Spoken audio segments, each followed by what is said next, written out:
Hi there, I'm Lisa Taylor, and this is Ideas on Truth. Thank you so much for joining me. If you're watching on the replay, please put a hashtag replay and let me know where you're watching from. If you're watching live, let me know where you're watching from.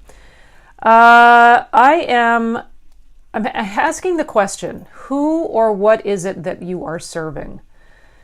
And I ask this because there have been a lot of things going on in my life recently. Hi, Colleen.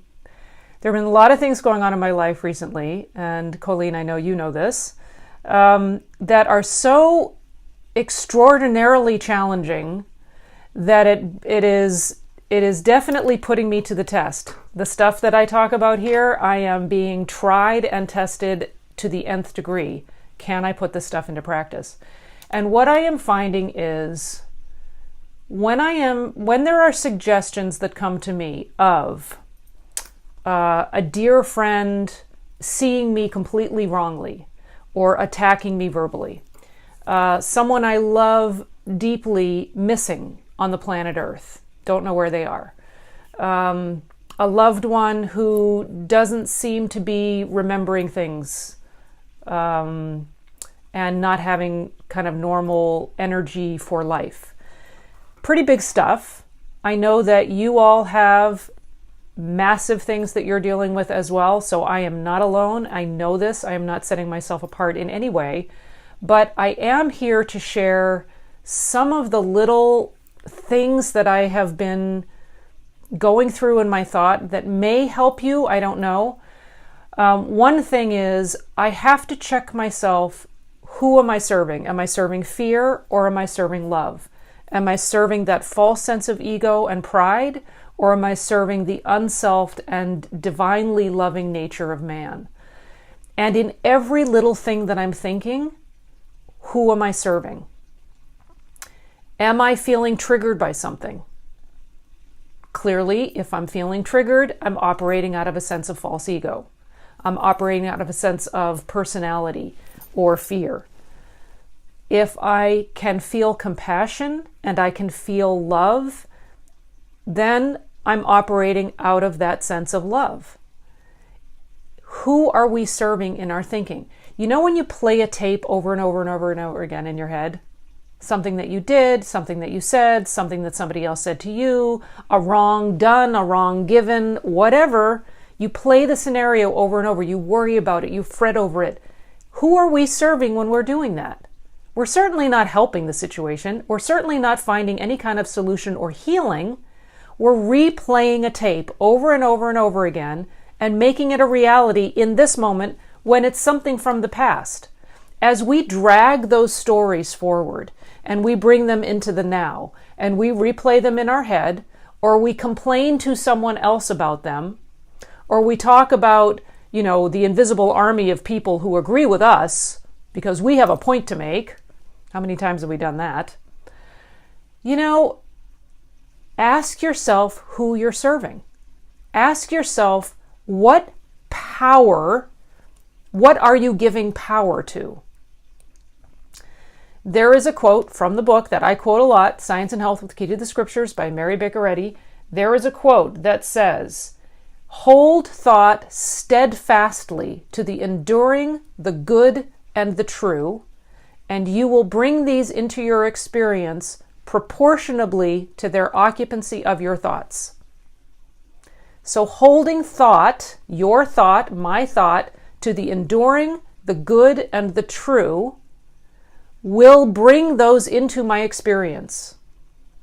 And that is what healing, the process of healing, looks like. Our experience is an extension of our thought. Our thought becomes our experience. What we hold in thought becomes our reality. The last video I did about physics pointing inexorably to mind. What we have in our experience is merely the image of the perception in the field of mind. That's all it is. It's not even matter. It's not even particles. It's just thought expressed. So we better mind our thinking. We better mind who are we serving in our thought? What are we giving power to? Are we getting frustrated? There was a definition I looked up at one point. I actually have it written on my desk. Something about, I cannot frustrate the law of God. I cannot impede the law of God. To frustrate, to get in the way of. And it's kind of I guess it's an older definition, but I thought, oh my gosh, I had never read that. I guess it's in the Bible. I'd never read that line in the Bible before. I cannot frustrate the law of God. Well, in actuality, we cannot, because the law of God stands. And what we think about doesn't change the law of God. It only changes our experience. If we are basing our experience, if we're basing our thought on false belief, if we're bringing old stories into the now and repeating them over and over again and rehashing them and reaffirming them in our thinking, all we're doing is making it real in this moment to our consciousness. Doesn't mean it's real in the reality, in the absolute sense of reality, in the law of God. No.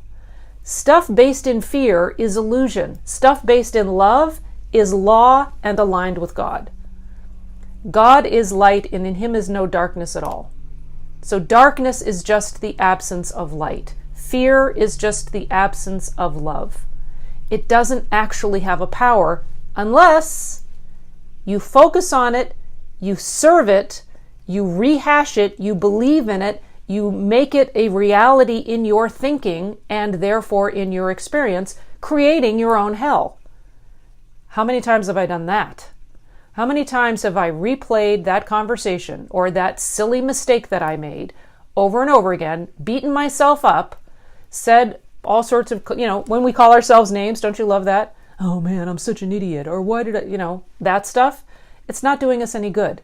That's the stuff that we want to catch. Those are the thoughts when we are serving those masters, those false masters. Those are the thoughts we want to catch and say, wait a second, I don't want to serve that cause. That's not something I want to support. I want to support health, consciousness, transformation, fluidity, ever-expanding progress. I want to support love. I want to lean into love. I don't want to lean into fear and hatred and disgust and disagreements and friction and lack and all of the stuff that goes along with false belief. And I say false belief because when you believe in something other than good, when you believe in something other than love, it's a false story. It's a false picture, a false image, an illusion that's not real. It's something we're making up in our head. It's like a dream. It's like saying, oh, when I dream, we talked about this in the last video. When you wake up from the dream, you realize, oh, that wasn't real. When you're in the dream, it feels awfully real. The pain feels real. The emotion feels real. The fear feels real. You react to it. You get all riled up in it. And sometimes we get so riled up in our dreams that we wake ourselves up. It's not real. And so many times we get caught up in the illusion of the 5 physical senses. We get afraid. We get caught up in the ego. The ego gets triggered. It thinks it has to prove itself because what's the ego doing? The ego wants to survive. That's its sole purpose, to survive long enough to kill you. And I do mean kill you. Marianne Williamson talks about that. That is the ego's job. It is to get you so believing in the story of fear that you ultimately are going to do your own self-damage. You're going to drink, you're going to smoke, you're going to take drugs, you're going to gamble, you're going to act out of fear and act on impulsions that are not part of your natural inclination. Mrs. Eddy talks about animal magnetism, about aggressive mental suggestion. The suggestions that come to you from the land of fear, the false land of fear, those suggestions that come to your thinking, be on guard that you do not let those into your thought, that you do not serve those thoughts. You catch them before they become your thoughts. You catch them as they are a suggestion before it becomes your thinking. And when it becomes your thinking, it becomes your experience. So you have to be on guard. You have to guard your thought, guard your thinking, to think what is in line with what is real. Hold thought steadfastly to the enduring, the good, and the true, and you will bring these into your experience proportionably to the occupancy of your thoughts. So, how much do you spend your time rehearsing the land of fear? Rehearsing the land that the false ego would like you to think is real. How much time do we spend?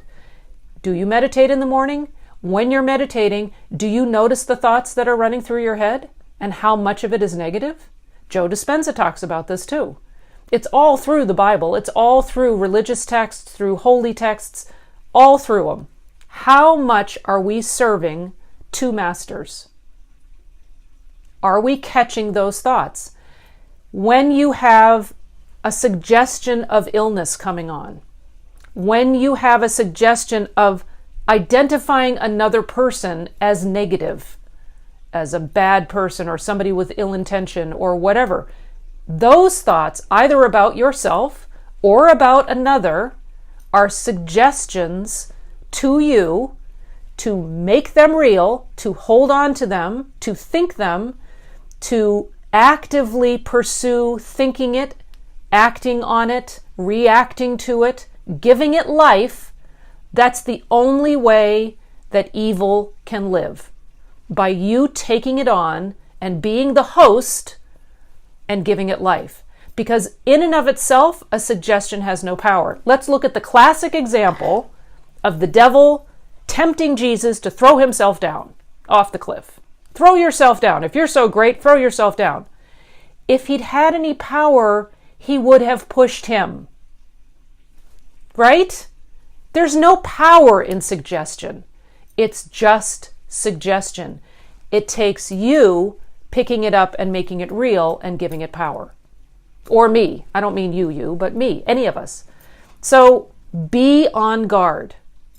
Make sure that those suggestions don't get past your door and you don't let them into your thinking. So we've talked a lot about the suggestions coming in the form of I feel this, I feel that, I think this, I think that. Where if the suggestion were to come at you kind of like an accusation, you think this and you do this and you'd be a little bit more apt to go, wait a second, no I don't think that. When it comes in the form of I, which is the sly way that suggestions come in and creep in and get past the guard, we're a little bit less apt to recognize it as a lie, as a suggestion. We're apt to take it in as our own thinking, and then we give it life. It's a false sense of life. It's a belief, because it's not based in reality. It's based in a belief, but we give it the power that it's going to have in our life, in our experience, because we hold it in our thought, we roll it over and over and over again. So the antidote to that, there is another quote. This one's in a book called Prose Works. I believe it's in Miscellaneous Writings. I'd have to check. Good thoughts are an impervious armor. Clad therewith, you are completely shielded from the attacks of error of every sort. And not only yourselves are safe, but all whom your thoughts rest upon are thereby benefited. Good thoughts are an impervious armor. Impervious to what? Impervious to those suggestions of something other than good. Those suggestions that would try to get in past the guard, past that door of your thought, where you are standing porter, there's another line, stand porter at the door of thought, admitting only such conclusions as you wish realized in bodily results. Admit, meaning let in, and admit, meaning declare. You can look at it in both ways. Don't admit something past that door of your thinking. Stand porter at the door of thought. Don't invite, if you're having a party, right, and you have guests coming to the door, who are you going to let into your party? Who are you going to let into your home? Are you going to let people who come to the door who are looking violent and aggressive and looking like they're up to no good? Of course not. You're going to say, no, you're not invited, and you're going to shut the door and say, go away. The people that you let into your consciousness, into your home, where there's a really wonderful party going on, are the people who support you, the people who are like-minded, the people, the thoughts, the ideas, who support your growth, support your understanding, lead you more towards love, lead you in the path of righteousness, to sort of put it in biblical terms. We need to guard our thinking. So who do you serve? Who are you serving? Are you serving fear or are you serving love? And don't give up. I think the tendency when there are big ticket items in our lives that we feel very emotionally drawn to, or things that stir up a lot of feelings in us, which is the human nature, that is the human condition. But when those feelings are stirred up and when those emotions are stirred up, it becomes even more challenging to stand porter at the door of thought and really check, who are we letting into our home? Take the time to do what you need to do to make sure that your citadel, your fortress, is strong. How you do that? It's different for everybody. I know that regular practice is really important. Every morning when you get up, before your feet touch the ground, declare what you want to be true for the day. Be grateful for what you have and the goodness that's in your life. Recognize the good. Emphasize, focus on, dwell on the good. Because as you focus on it, it expands in your experience. It's so critical to have a practice for you. Take time for you because you matter. You matter. What you think matters. What you do matters. How you do it matters. It matters because you matter. It only matters because you matter. So take the time for you. Take the time to establish your thinking clearly in your true north so that you have your balance going out into the day. You know what your foundation is. You know what your citadel is. You know who you're going to be letting in. You're on guard and aware of the suggestions that are coming at you. If you have an ongoing issue in your life, like the 3 that I mentioned for me at the beginning of the show, throughout the day, many times a day, and I know you experience this as well with the things going on in your life, many times a day, there'll be that recurring thought about the issue, tempting you to not focus on what you're doing in the moment, but focus on it. Try to figure out the problem, try to figure out a solution, try to go down that rabbit hole of the 5 physical senses and figure things out. Where is the trust in that? Where is the turning it over to God in that? Where is the, I'm not going to take this on as my issue. I'm going to lean on the sustaining infinite. The very first line in the preface of this book that I talk about all the time, to those leaning on the sustaining infinite, today is big with blessings. If we are not leaning on the sustaining infinite in the minutia of our lives, we're certainly not going to be doing it in the big ticket items.